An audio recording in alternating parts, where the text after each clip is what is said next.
Hi అండి అందరికీ. అందరూ ఎలా ఉన్నారండి? బాగున్నారా? ఈరోజు వ్లాగ్ అయితే సండే వ్లాగ్ అండి. ఇదైతే మార్నింగ్ నుంచి ఈవినింగ్ వరకు నేనేమేం పనులు చేశానో మీతో షేర్ చేసుకుంటున్నాను.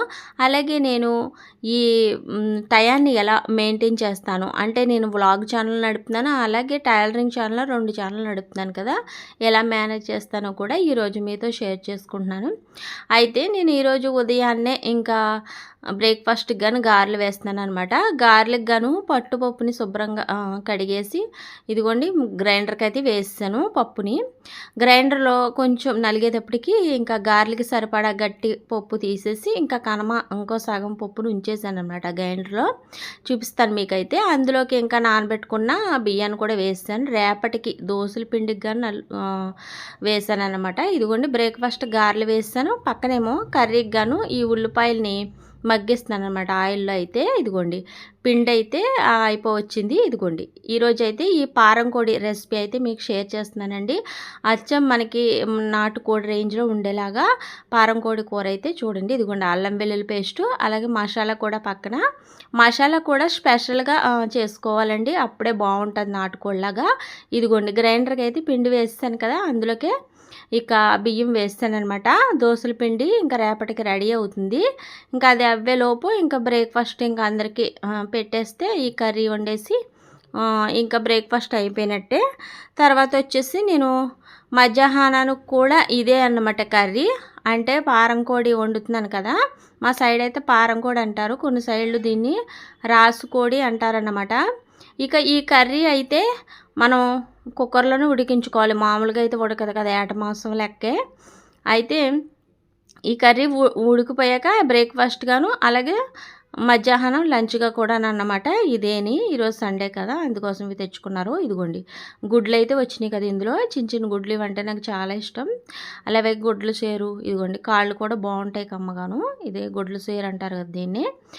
అయితే శుభ్రంగా రెండు సార్లు అయితే వాష్ చేసేస్తున్నాను. ఇలా ఆకులో పెట్టిస్తారనమాట మా సైడ్ అయితే.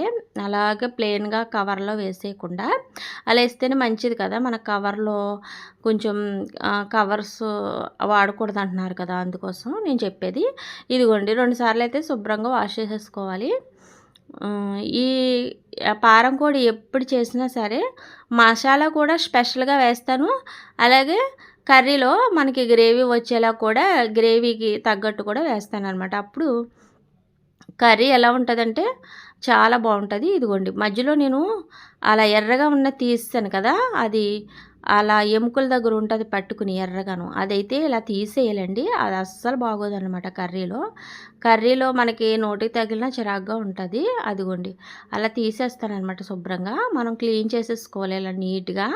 మాంసాన్ని కూడా మనం నీళ్ళల్లో వేసేసి ఇలాగా తీసేయడమే కాదు, అందులో మనకి ఇలాగా ఎర్రగా ఉండే మాంసం ఉంటుంది, అది తీసేస్తేనే బాగుంటుంది. ఇదిగోండి ఇక్కడైతే నేను ఈ గుడ్ల సేరు గుండెకాయ ముక్కలు ఉన్నాయి కదా, ఇవన్నీ కూడా నేను గిన్నెలో పెట్టి పక్కన పెడుతున్నాను.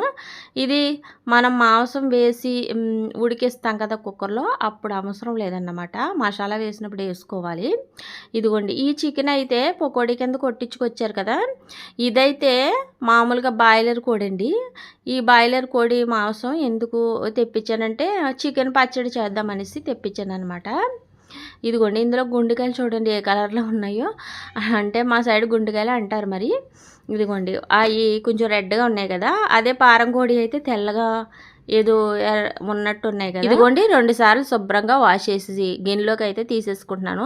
ఈ బాయిలర్ కోడి మాంసంలో కూడా ఉంటుంది అన్నమాట ఈ ఇది గట్టిగా ఉంటుంది చూడండి రెడ్గాను, అదైతే తీసేస్తున్నాను శుభ్రంగాను. ఇలా తీసేసుకుని ఇంకా గిన్నెలోకి అయితే తీసేసుకుంటున్నాను. అయితే ఇక్కడ బాయిలర్ కోడి అంటే మనకి గుడ్లు పెట్టదు కదా, అసలు మనకి పారం కోడి అనేటప్పటికీ గుడ్లు పెడుతుంది. అయితే ఈ బాయిలర్ కోడి గమ్మును ఉడికిపోద్ది, కానీ అది అస్సలు ఉడకదండి. నాటుకోడి ఉడకనట్టే ఉడుకుతుంది. వేట మాంసము, నాటుకోడి, ఈ పారంకోడి ఇలాగే ఉడుకుతాయి అన్నమాట. ఇదిగోండి ఇందులో వాటర్ కూడా నీట్గా వంపేసి పక్కన పెట్టేసుకుంటున్నాను. ఇది నేను పికిల్ పడటానికి చికెన్ పికిల్ పడటానికి తెప్పించాను. ఆ రెసిపీ కూడా నేను పోస్ట్ చేస్తానండి త్వరలో. ఇదిగోండి శుభ్రం చేస్తాను కదా, ఇక చేతులు అయితే శుభ్రంగా సబ్బుతో వాష్ చేసుకుంటున్నాను. అయితే ఈ సండే వచ్చిందంటే ఇంక ఇంతే, నాన్ వెజ్లు శుభ్రం చేయడానికి ఎక్కువ టైం పడుతుంది మనకి వండడానికంటే.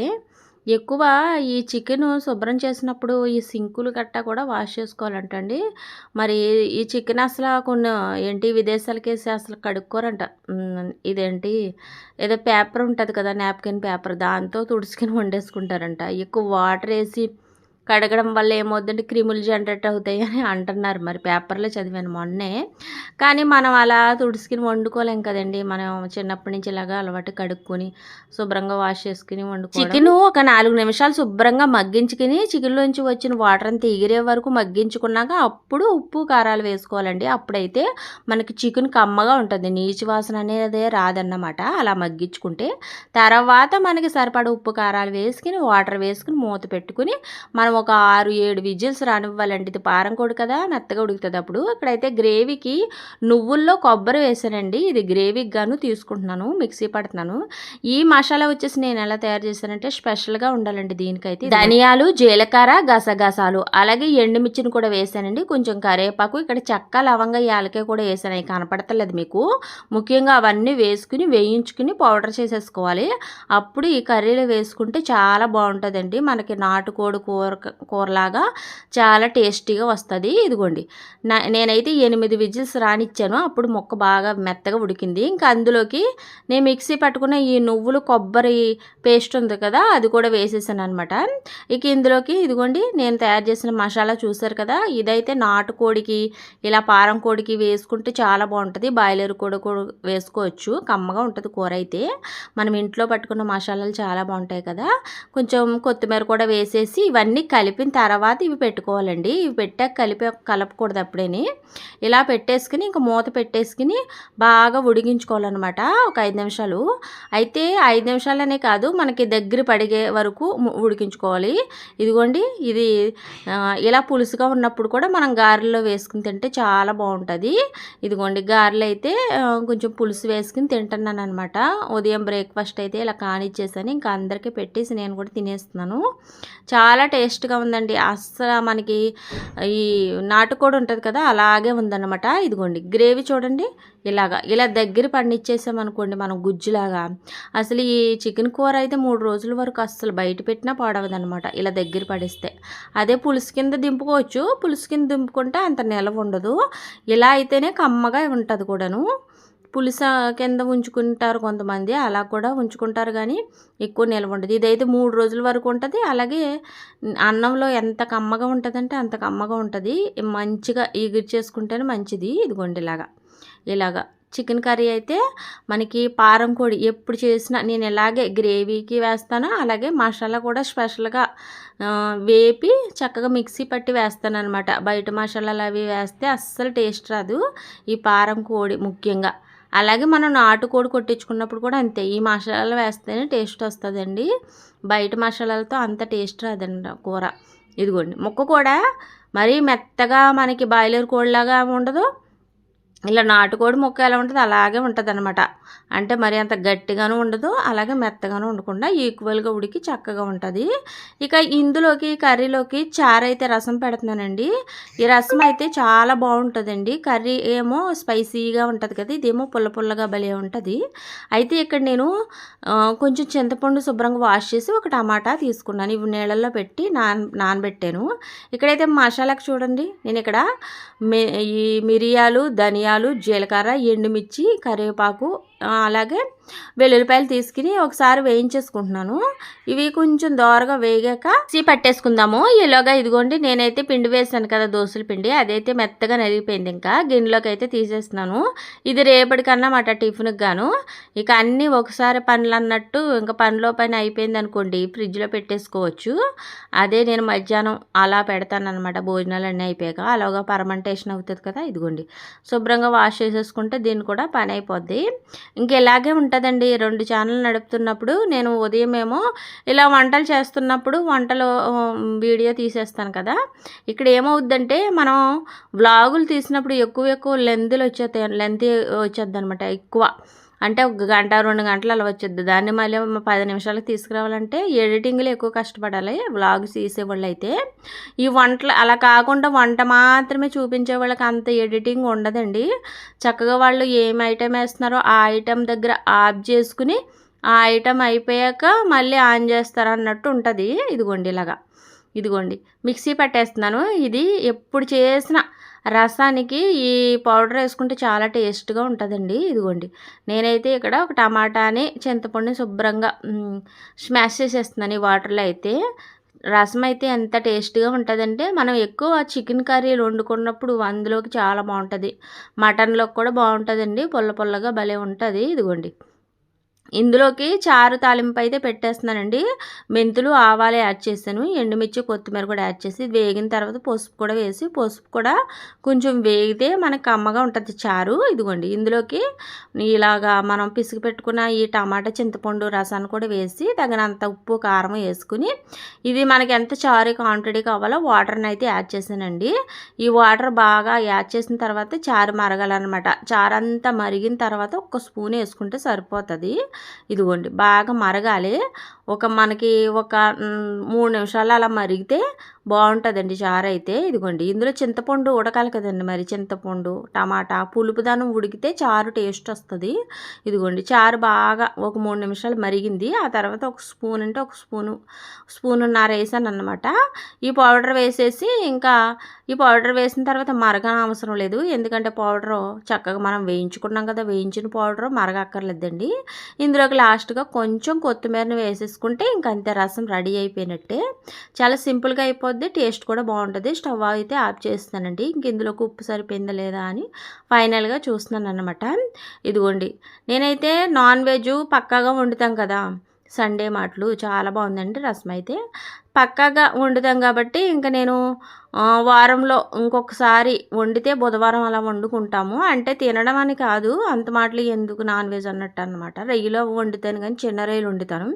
ఇంకా ఆదివారం తప్పనిసరిగా మనం వండుకుంటాం కాబట్టి నేను ఇలా వ్లాగ్ కింద తీసేస్తాను. ఆదివారం తీసిన వ్లాగ్ అయితే చాలా లెంది వచ్చేద్దండి. దాన్ని అంతా నేను ఎడిటింగ్లో కట్ చేసేటప్పటికి ఎంత టైం పట్టేద్దో. ఇదిగోండి నా వంట అయితే ఫినిష్ అయింది కదా, ఇంకా అందరూ లంచ్ అయితే ముగించేశారు. నేను కూడా తినేసి ఇదిగోండి మెషిన్ ఎక్కేసాను. ఈ మెషిన్ ఎక్కినప్పుడు ఏం చేస్తానంటే మళ్ళీ ఇక్కడ ట్రైపాడ్ పెట్టి ఫోన్ పెడతానన్నమాట. ఇంకా ఫోను ఇంకా క్యాప్చర్ చేస్తూ ఉంటుంది, మనం పని చేసుకుంటూ ఉంటాం. ఈ వీడియోని నేను టైలరింగ్ బ్లాగ్లో పెడతానన్నమాట. ఇలా నేను టయాన్ని మేనేజ్ చేసుకుంటూ ఉంటానండి. ఎక్కువ నాకు ఈ వీడియోలు తీయడం పెద్ద విషయమేం కాదు, కానీ ఎడిటింగ్ చేసేది అక్కడ మాత్రం చాలా తలకాయ నొప్పి. ఈ బ్లౌజ్ ఎందుకు చూపిస్తున్నానంటే ఇది 50 బ్లౌజ్ అండి, 50 సైజ్ అన్నమాట, పెద్ద సైజ్ అన్నమాట. ఇంత పెద్ద సైజు ఎప్పుడో కానీ రాదు. ఇది షూట్ చేసి ఈరోజు అయితే టైలరింగ్ ఛానల్లో కూడా పెట్టాను. ఇదిగోండి 2 చేతులు పడతాయి కదా, అలా ఉంది అని చెప్తున్నాను. అయితే ఇంత పెద్ద బ్లౌజ్ వచ్చినప్పుడు వాళ్ళు మీటర్ ముక్క ఇచ్చినా సరిపోద్ది దీనికి. అప్పుడు ఎలాగా మనం సరిపట్టాలనే దాన్ని ఈరోజు నేను టైలరింగ్ ఛానల్లో పెట్టాను. ఇదిగోండి ఇక్కడైతే సాయంత్రం ఈవినింగ్ అయిపోయింది. ఈవినింగ్ స్నాక్స్ గాను నేను ఇక్కడ మయోనైస్ చేశానండి చికెన్ పకోడీలోకి. ఈ మయోనైస్ ఎప్పుడు చేసినా మేము ఇదిగోండి ఈ కస్టర్డ్ ఉంటుంది కదా, ఇది ఆవాలు ఉంటాయి కదండి, ఆ ఆవాలు మిక్సీ పట్టేసి ఆ ఆవాలు పాలు నూనె కలిపేసి ఇలా మిక్సీ పట్టేసామనుకోండి మనకి మయోనైస్ రెడీ అయిపోద్ది. దీన్ని అయితే ఒకసారి నేను మైనస్ అన్నాను షార్ట్ వీడియోలో. అయితే మయోనైస్ అనే వచ్చు కానీ ఏంటో అలా అనేస్తాను ఒక్కొక్కసారి. ఇదిగోండి చికెన్లోకి అయితే నేను ఇంట్లో ఇందాక రసంలోకి దంచాను కదా, ఆ మసాలాను వేసేసాను అనమాట. ఆ మసాలా సరిపడ కారం ఉప్పులు వేస్తాను. మనం ఇందాక దంచిన మసాలా జీలకర్ర అలాగే ధనియాలు ఈ ఎండుమిర్చి అవన్నీ ఎండుమిర్చి ధనియాలు అవన్నీ ఉన్నాయి కదండి, కరివేపాకు మంచిదే మసాలా, చాలా బాగుంటుంది. ఇంట్లో ఏ మసాలా ఉన్నా వేస్తాను, ఇంట్లో మసాలాలు ముఖ్యంగా వాడతాను. ఇంక ఇందులో కార్న్ఫ్లవర్ కలిపేసానండి. కార్న్ఫ్లవర్ కలిపేసి ఇలా వేస్తే ఇంకా టైట్గా మనం వాటర్ ఏమి యాడ్ చేయకుండా అన్నమాట. అలా కలిపితే మనకి ఈ కేఎఫ్సి చికెన్ లాగా బాగుంటుంది కరకరలాడుతూ. ఇంకా అలా వేసేసి ఇదిగోండి వేయించేసాను. ఇంకా అందులోకి ఫైనల్గా పచ్చిమిర్చి ఇలా కరివేపాకు కూడా వేసి తీస్తాను అనమాట. ఇదిగోండి ఎంత క్రిస్పీగా ఉంటాయంటే, ఇలా క్రిస్పీగా ఉంటేనే ఇష్టపడతారు మా పిల్లలైతే. పిల్లలు ఎవరైనా క్రిస్పీగా ఉంటేనే ఇష్టపడతారు కదా. ఇదిగోండి మయోనైస్ నేను ఎప్పుడు చేసిన ఈ కస్టర్డ్ తోటే చేస్తాను అనమాట, ఆవాల పొడితో చేస్తాను. ఈ ఫ్లేవర్తో చాలా బాగుంటుంది మయోనైస్ అయితే. ఇదిగోండి ఇంకా మయోనైస్లో నంచుకుని తింటే ఎంత బాగుంటుంది, అంత బాగుంటుంది టేస్ట్ అయితే. దీన్ని పండు మిర్చి ఇంకా రకరకాల టమాటా సాసులు అవి ఉంటాయి కదా, వాటితో కూడా ఆ ఫ్లేవర్తో కూడా చేస్తారు. ఈ మయోనైస్ అనేది అన్నిట్లోనూ కలుస్తుంది అన్నమాట. ఇందులో నేను కొంచెం షుగరు సాల్ట్ వేసాను కదా, చూసారు కదా. కొంచెం ఆయిల్ వేసుకుంటూ 2-3 సార్లు మిక్సీ పట్టుకుంటే మయోనైస్ తయారైపోద్ది. ఈరోజు వ్లాగ్ అయితే ఇదండి. ఏమనిపించిందో మర్చిపోకుండా కామెంట్ చేయండి. కొత్త వారు సబ్స్క్రైబ్ చేసుకుని సపోర్ట్ చేయండి. మరో మంచి వీడియోతో మళ్ళీ కలుద్దామండి. ఉంటానండి. Bye bye.